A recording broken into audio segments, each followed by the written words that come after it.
ஓம் சைராம், ஜெய் சைராம். என் அன்பின் பிரியமே, தேவைகளை நிச்சயம் பூர்த்தி செய்து கொள்ள முடியும்.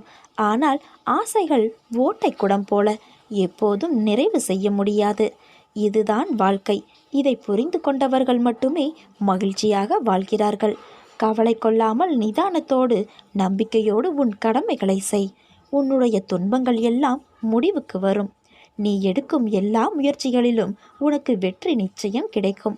என் வார்த்தைகள் மீது நம்பிக்கை வைத்து செயல்படு. உன்னை அலட்சியமாக நினைப்பவர்களை விட்டு துணிந்து விலகு. உன்னை பொக்கிசமாக நினைப்பவர்கள் இருப்பார்கள். அவர்களுடன் இணைந்து உன் பயணத்தை தொடங்கு. வாழ்க்கையில் நிம்மதி, வெற்றி, சந்தோஷம் என எல்லாம் உனக்கு இனிமேல் தென்றலாய் சிலிர்க்க வைக்கப் போகிறது. அதையும் தாண்டி வந்த பள்ளங்களும் மேடுகளும் ஆழங்களும் எல்லாம் இன்றோடு முடியப் போகிறது. எல்லாவற்றிற்கும் ஒரு நாள் காலம் வரும் என காத்திருந்த உன் பொறுமையும் நம்பிக்கையும் இனி உனக்கான எல்லாம் வரிசையாய் வந்து குவியப் போகிறது. உன்னை விட்டு தள்ளி நிற்கிறேன் என்று உன் மனதில் எழும் குழப்பங்களை தூக்கி எறி. நீ என் உயிர். நான் எங்கு இருக்கிறேனோ அங்கு நீயும் இருக்கிறாய், இருப்பாய், என்றும் என் உயிராய். இனி நீ ஜெயிக்கப் போகிறாய். எனது கண்களுக்குள் உன்னை வைத்திருக்கின்றேன். பிறகு ஏன் கலங்குகிறாய்? எப்படிப்பட்ட பாதுகாப்பில் நீ இருக்கிறாய் என்று நினைத்து நிம்மதி கொள். என்னிடம் சரணடைந்து விட்ட ஒருவர் தனது எதிர்காலத்தை பற்றியோ தற்போதுள்ள இக்கட்டான சூழ்நிலை பற்றியோ கவலை கொள்ளக்கூடாது. வீண் கவலை எந்த விதத்திலும் பலன் தராது. உன் பிரச்சனைகளை நினைத்து நினைத்து உன் வாழ்நாளில் இருக்கும் நிம்மதியை இழந்து தவிக்கின்றாய். உன் மனதை ரணப்படுத்தி கொண்டு எரிச்சல் பட்டு வாழ்க்கையை ரணமாக்கி வைத்துள்ளாய். அதை எப்படி சரி செய்வது என்று தெரியாமல் இருண்ட காட்டில் நுழைந்தது போல் திக்கிட்டு இருக்கின்றாய். இதனால் வாழும் வாழ்க்கையே நரகமாகி தோன்றுகிறது. ஒரு விஷயம் பிடிக்கவில்லை என்றால் அதை விட்டுவிடு. விரும்பாமல் ஏற்றுக்கொள்வது உனக்கு நீயே செய்யும் அநியாயம். உனக்கு நீயே வேஷம் போடுகிறாய். உனக்கு அது நிம்மதி தராது. மற்றவர்களுக்கும் நிம்மதியில்லாத சூழலை உருவாக்கும். அதை விட்டு நகர்ந்து விடுவது சிறந்தது. அமைதியாய் போவதில் தவறு இல்லை. ஆனால் அந்த அமைதியை ஏற்க முடியாமல் சில பேர் இருப்பார்கள். காரணம், உன்னிடம் பேசி பழகிவிட்டார்கள். அவர்களுக்கு அது ஏற்றுக்கொள்ளக்கூடியதாக இருக்கலாம். உனக்கு பிடித்த மாதிரி எல்லோரும் இருக்க மாட்டார்கள். ஆனால் அவர்கள் செய்யும் சில விஷயங்கள் வருத்தத்தை ஏற்படுத்தியது என்றால் மனம் வருந்தாமல் அமைதியாக விலகிவிடு. அவர்களுக்கு நீ விட்டு சென்றதாக தோன்றும். உண்மையான காரணத்தை அவர்களுக்கு நீ உணர்த்த வேண்டும் என்பது இல்லை. உன்னை புரிந்தவர்களாக இருந்தால் அது அவர்களுக்கே தெரியும். அவர்கள் செய்த தவறு என்ன, எதற்காக நீ அமைதியாய் இருக்கிறாய் என்று. இதை ஒரு விஷயமாக எடுத்துக்கொண்டு கலங்காதே. அதை மற்றவர்களிடம் கோபமாய் வெளிப்படுத்துகிறாய். அவர்கள் என்ன செய்தார்கள்? கோபத்தையும் எரிச்சலையும் விடு. உன்னை காயப்படுத்தியது நியாயம் இல்லைதான்.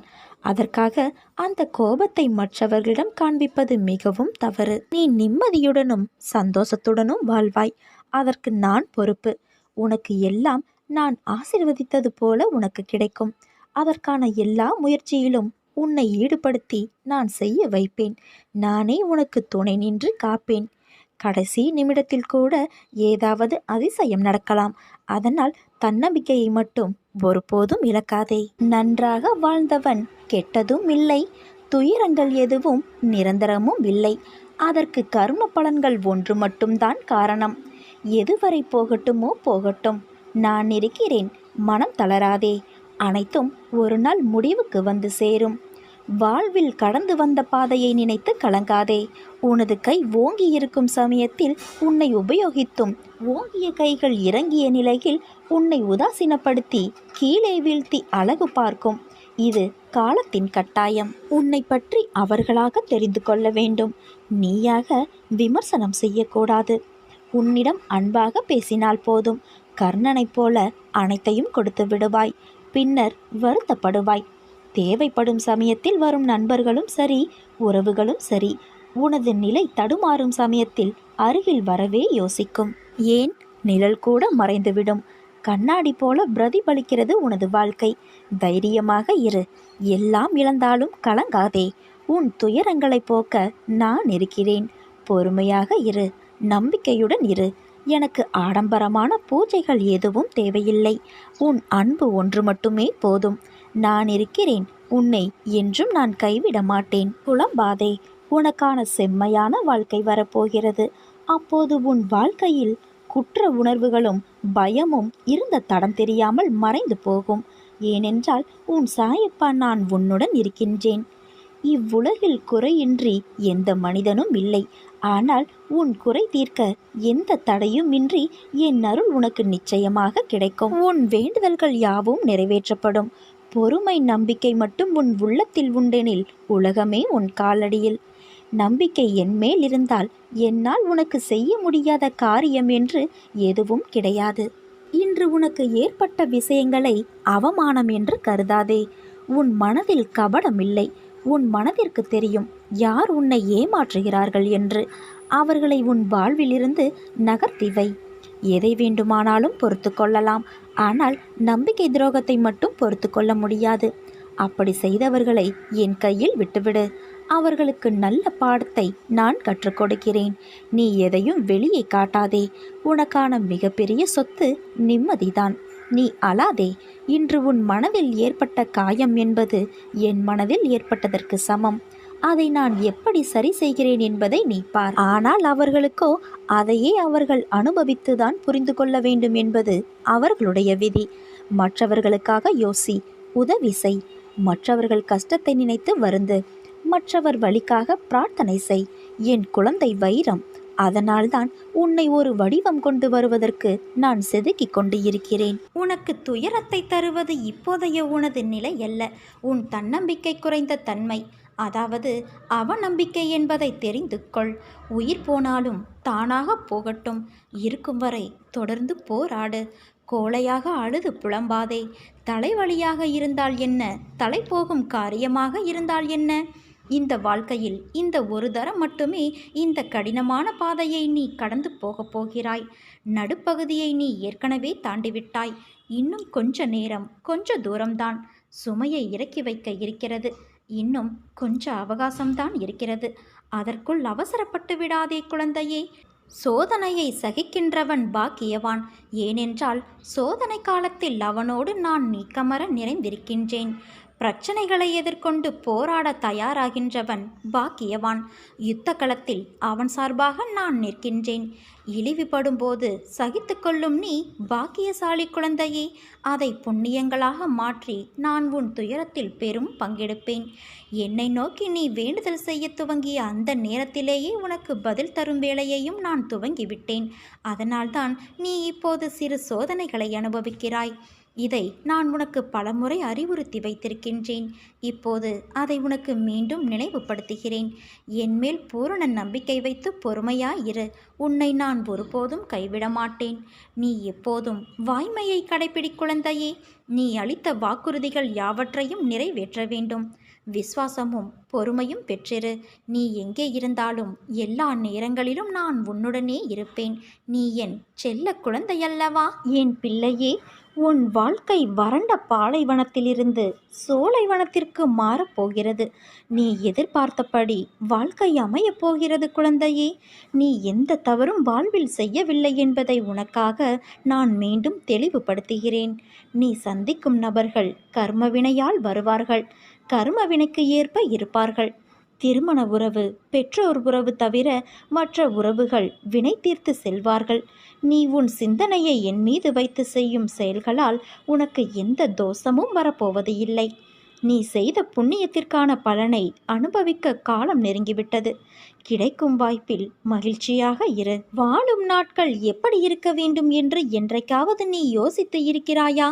அப்படி நீ யோசிக்க ஆரம்பித்தால் உன் வாழ்க்கையில் வெறுப்பையும் வெறுமையையும் உணர்ந்திருக்க மாட்டாயே. வாழ்க்கையில் நினைத்தது எல்லாம் கிடைத்துவிட்டால் உன் வாழ்க்கையின் சுவை எப்படி இருக்கும் என்று யோசித்துப்பார். நீ நினைப்பவையெல்லாம் நல்லதும் இருக்கும், கெட்டதும் இருக்கும். அவைகள் எல்லாம் உன் வசம் கிடைத்தால் நீ திருப்தி அடைவாய்.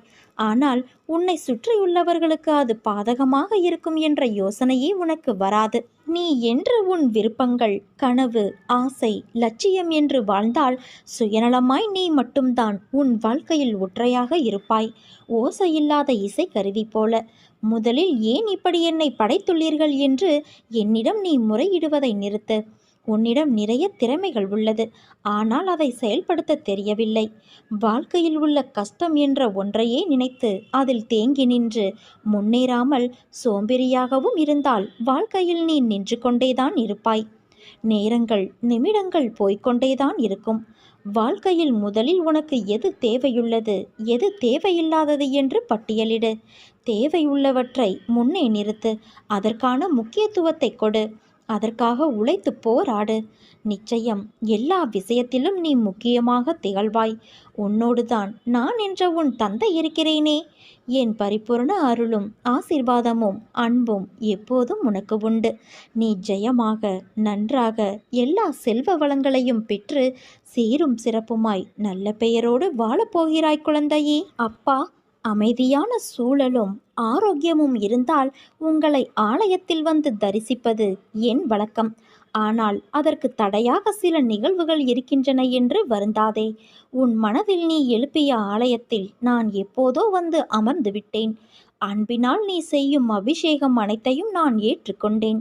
நீ நீண்ட நாட்களாக ஏங்கி தவித்த ஒன்று கிடைப்பதற்கான காலகட்டம் இதுவாகும். அதற்கான முயற்சியை கைவிடாமல் மகிழ்ச்சியாக தொடர்வாய். நீ இந்த வாழ்வை அதன் போக்கிலே வாழ முயற்சி செய். உனக்கு பல உண்மைகள் புரியும். வருடங்களுக்கு முன்பு உன் வாழ்வில் நடந்த குழப்பங்கள் இப்போதும் தீராமல் இருப்பதை நினைத்து வருந்துகின்றாய். என்னை பற்றி கொண்டு மனதை தேற்றிக் கொண்டாய். ஆனாலும் உன் குழப்பங்கள் தீர்ந்தபாடு இல்லை. கவலை வேண்டாம் தங்கமே. இப்போது அது தீர ஆரம்பித்துள்ளது. அதை விரைவில் சரி செய்து உன் மனதை தேற்றியது போல உன் வாழ்க்கையையும் நான் தேற்றுவேன். கவலை, கஷ்டம், துன்பம், குழப்பம், பகை, பிணி, வறுமை இவையெல்லாம் இன்று முதல் உன்னை விட்டு விலகி ஓடிவிடும். வெயில் அடிக்கிறது என்று நிழலுக்காக மரத்தடியில் ஒதுங்கினால் மரம் முறிந்து மேலே விழுவது போல எல்லா இடங்களிலும் துரதிருஷ்டம் உன்னை துரத்துகின்றது. நம் தேவைகளும் ஆசைகளும் நம்மை இப்படிப்பட்ட நிலைக்கு இழுத்து சென்று விட்டன. இதனால் நாம் சிக்கலில் சிக்கிக்கொண்டோம். விதியை நோந்து கொள்வானேன்? மதி சரியாக இருந்திருந்தால் இந்த கதிக்கு ஆளாகி இருக்க வேண்டிய அவசியமில்லையே. குழந்தையே, உனக்கு இளைப்பாறுதல் என்பதே இல்லை. எந்த பக்கத்திலிருந்து எப்போது திகில் தரும் நிகழ்வுகளும் செய்திகளும் வருமோ என்கின்ற பயம் உன்னை சூழ்ந்து இருக்கிறது. உறவினர்களோ வாழ்வில் பொறுப்பற்றவர்களாக நடந்து கொண்டு இதோ உன் உள்ளத்தை காயப்படுத்தும் விதத்தில் நடந்து கொள்கிறார்கள். உன் கண்ணீரின் வலிமை அவர்களுக்கு இன்னும் தெரியவில்லை. இதோ நான் சீரழிந்து நிற்கும் உன் வாழ்க்கையை மாற்ற உன்னை தேடி வந்திருக்கின்றேன். வெகு காலமாக நான் உன் பக்தியைக் கண்டு வியந்து மெச்சித்து வருகின்றேன். நான் அன்பும் கருணையும் இரக்கமும் உருக்கமும் உள்ளவன் என்று உன்னால் கொண்டாடப்படுவேன் என் குழந்தையே. உனக்கு கஷ்டகாலம் முடிந்து விட்டது. புண்ணியம் சேர்ந்திருக்கின்றது. பாவம் விலக்கப்பட்டு உள்ளது. அதனால் நீ என்னுடைய வழிபாட்டை செய்து கொண்டிருக்கிறாய். இதை தெரிவிப்பதே நன்மையான விஷயம். கஷ்டகாலம் முடிந்த பிறகும் கஷ்டப்படுவானேன்? புண்ணியம் சேர்ந்த பிறகு அனைத்தும் நன்மையாக நடக்கப் போகிறது. நடக்கும் முன் வருத்தப்படுவானேன்? நீ நினைக்கும்போது நான் தரிசனம் தருவேன். கேட்டதை கொடுத்து உன்னோடு இருப்பதை நான் உறுதி செய்வேன். எவ்வளவு பெரிய கஷ்டமாக இருந்தாலும் என் மீது நீ நம்பிக்கை வைக்கும்போது நான் உனக்கு தன்னம்பிக்கையை தருவேன். நடுவழியில் உன்னை கைவிடுவதற்காக உன்னை நான் இவ்வளவு தூரம் அழைத்து வரவில்லை. அதை முதலில் நீ புரிந்து கொள். என் தங்கமே, நீ வேண்டியது இன்னும் நிறைவேறவில்லை என்ற ஆதங்கத்தில் என்னிடம் உனக்கு கோபம். ஏதேதோ பேசுகிறாய். உனக்கு நான் மட்டுமா குழந்தை? கோடான கோடி குழந்தைகள் உனக்கு. நான் இல்லை என்றால் உனக்கென்ன கவலை என்கிறாய்? தயவு செய்து இந்த வார்த்தைகளை இனி உபயோகப்படுத்தாதே. தாய்க்கு எத்தனை குழந்தைகள் இருந்தாலும் எல்லோரும் சமம்தான். நான் உன் தந்தை அல்லவா? நான் உன் தாய் அல்லவா? நான் கண்டெடுத்த வைரங்களில் நீயும் அடக்கம். உன் வேண்டுதல் கண்டிப்பாக நிறைவேற்றப்படும். அதற்கான காலம் கைகூடி வந்துவிட்டது தங்கமே. அமைதியாக இரு. உன் அனைத்து காரியங்களையும் நானே முன்னின்று நடத்துவேன். இது என் சத்தியமான சத்திய வார்த்தை. நீ உன்னை யாருக்கும் இங்கு நிரூபிக்க தேவையில்லை. ஏனென்றால் இந்த உலகத்தில் யாரும் உண்மையானவர்களல்ல. உன்னுடைய எதிர்காலத்தை நினைத்து கவலைப்படாதே. ஏனென்றால் அவை அனைத்தும் என்னுடைய கையில் இருக்கிறது. பிறகு உனக்கு வீணான கவலை எதற்கு? முன்னாளில் இதற்கு மேலும் என்னால் முடியவில்லை என்று சொன்ன பலரும் பின்னாளில் மிகப்பெரிய சாதனையாளர்களாக ஆகியிருக்கிறார்கள். நீயும் அதே போலத்தான் இப்போது சொல்லிக் கொண்டு இருக்கிறாய். ஆனால் நீதான் பின்னாளில் சாதனை படைக்கப் போகிறாய் என்று நான் சொன்னாலும் நீ இப்போது அதை நம்ப மாட்டாய். ஆனால் அதுதான் உண்மை என் பிள்ளையே. நேர்மறை எண்ணமும் உன் மீது நீ வைக்கும் நம்பிக்கையும் ஒருபோதும் மாறாது. நிச்சயம் நீ சாதிப்பாய். உன் கவலைதான் என்ன சொல். என் கண்களை நன்றாக உற்றுப்பார். மனம் விட்டு பேசு. நானும் உன்னோடு பேசுவதை நீ உணர்வாய். நீ பேசாவிட்டாலும் உன் கவலையை நான் அறிவேன். பிறகு ஏன் பேச சொல்கிறீர்கள் அப்பா என்கிறாயா? காரணமில்லாமல் என் நாவிலிருந்து வார்த்தைகள் உதிராது. உன் தந்தையிடம் மனம்விட்டு பேசிய திருப்தியும் உன் தந்தை உன்னிடம் பேசிய சந்தோஷமும் உன்னில் நிறையும். பிறகு நடப்பது என் விருப்பப்படியே நடந்தாலும் என் மீது உனக்கு முழு நம்பிக்கை வரும். உன் எல்லா ஆசைகளையும் நான் நிறைவேற்றாவிட்டாலும் எல்லாம் அப்பாவுக்கு தெரியும். அவர் எதை செய்தாலும் என் நன்மைக்குத்தான் செய்வார் என்ற நம்பிக்கை மேலோங்கும். மெல்ல மெல்ல உன்னை அறியாமலேயே எனக்குள் நீ குடியேறுவாய். வாழ்க்கை உன்னை எப்படி சுழற்றினாலும் எல்லாவற்றையும் கடந்து போகும் துணிவு உனக்கு வரும். கடும் புயலிலும் உன் மனதில் ஒரு சாந்தி நிலவும். அந்த நிலையை உன்னில் முழுவதும் நான் குடியேறிய நிலை. எங்கும் எந்த இடத்திலும் எந்த நிலையிலும் உனக்குள் நான் இருப்பதை உணர்ந்து என்னிடம் எப்போதும் பேசிக்கொண்டு இருப்பாய். இதைவிட நான் உனக்கு என்ன கொடுக்க வேண்டும்? பணம் பொருள் எல்லாம் மலியக்கூடியவை. இந்த ஆன்மீக சந்தோஷம் மட்டுமே உனக்கு நிலையான சொர்க்கத்தை தரக்கூடியவை. ஒவ்வொருவரும் இங்கு வாழ்க்கையில் நடக்கும் பிரச்சனைகளை எதிர்கொண்டு போராடித்தான் வருகிறார்கள். எல்லோரும் கஷ்டங்களை அனுபவித்தே வாழ்வதும் இல்லை, சந்தோஷத்தை மட்டுமே அனுபவித்து வாழ்வதும் இல்லை. துன்பங்கள் எவ்வளவு வந்தாலும் அதை மனதிற்குள் எடுத்துச் செல்லாதே. சந்தோஷம் எவ்வளவு வந்தாலும் அதை தலைக்கு எடுத்துச் செல்லாதே. அது தலைக்கணத்தை கொடுத்து குனிய வைக்கும்.